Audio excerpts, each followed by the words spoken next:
What's up, people? Back with another reaction, back with some more Tori Amos.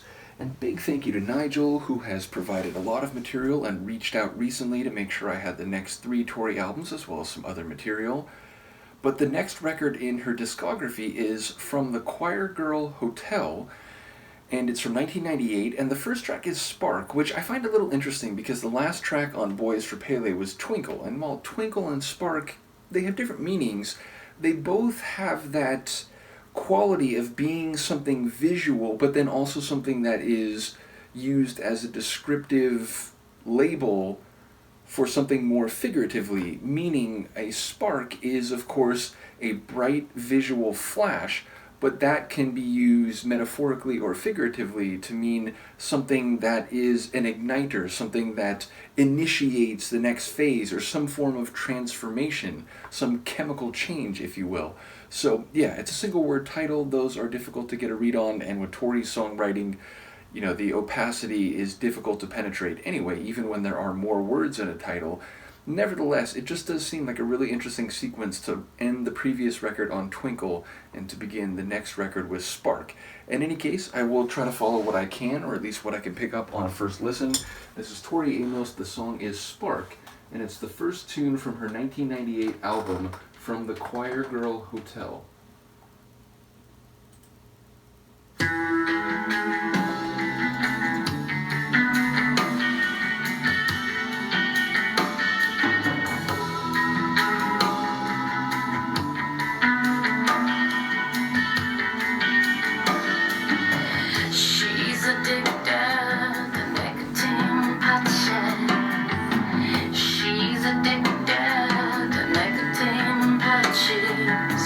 She's afraid of a light in the dark.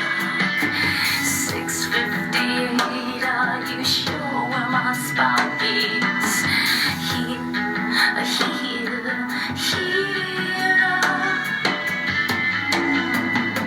She's convinced she could go by vacation, but she couldn't keep baby alive.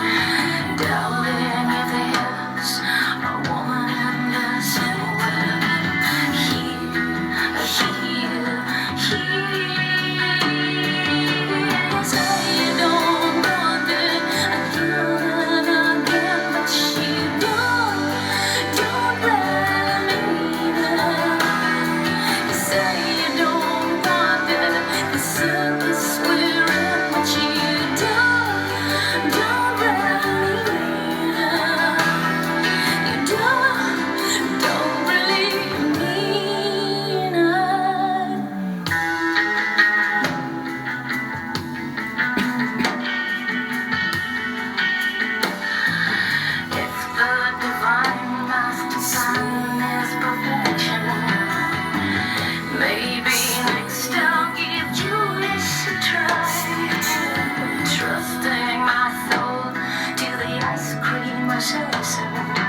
What an opener. Okay, first of all, I did not catch the majority of lyrics there, but I caught a bit at the beginning, one or two lines in the middle, and I'm very intrigued by that, and then a couple similar lines at the end, meaning they were essentially the same lines that started the track. It was bookended in that way, and those lines were, she's addicted to nicotine patches, which is funny, right? Like, not funny, but it's, a means of quitting addiction to one thing that can itself be addictive and is actually supplying the same chemical. So there's I don't know if irony is the right word, but it's certainly an unfortunate scenario in which you become addicted to the very thing that's supposed to be breaking the addiction.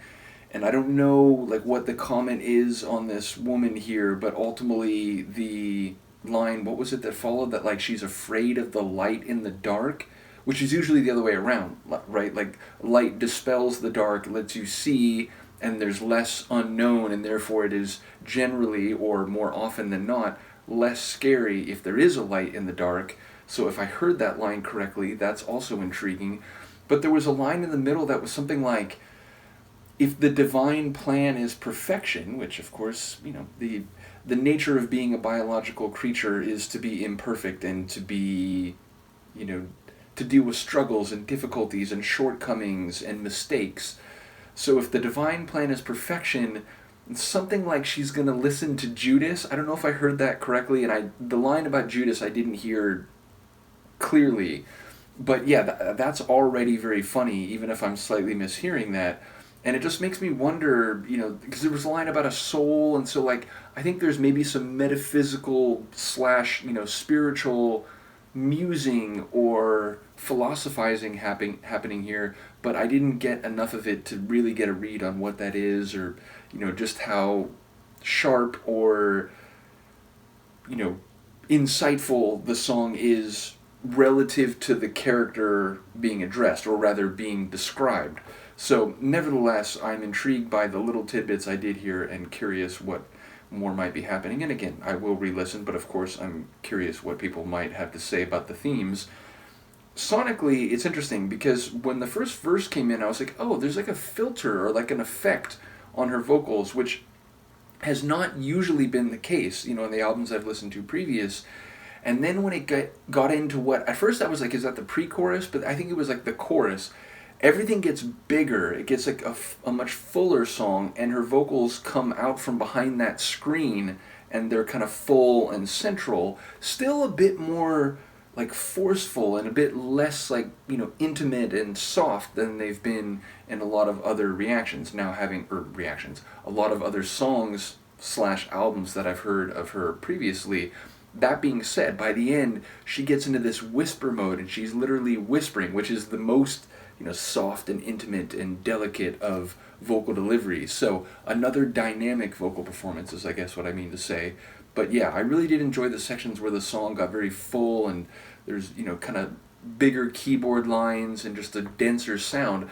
In the back half, there was like a keyboard or piano line that was almost, a bit tension-filled and unsettling. It was a bit dissonant, and so I enjoyed that surprising melodic feature.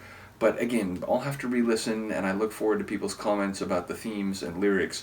But a really standout opener in terms of its impact and the, again, dynamic vocal performance by Tori over the course of the track, including, again, a couple sections, a couple verses where there was like a screen or a filter over her voice, which is not something I've typically heard in the songs I know from her. So very cool opener. Looking forward to the rest of the album. Thank you again to Nigel. Let me know what you think, and I'll see you next time.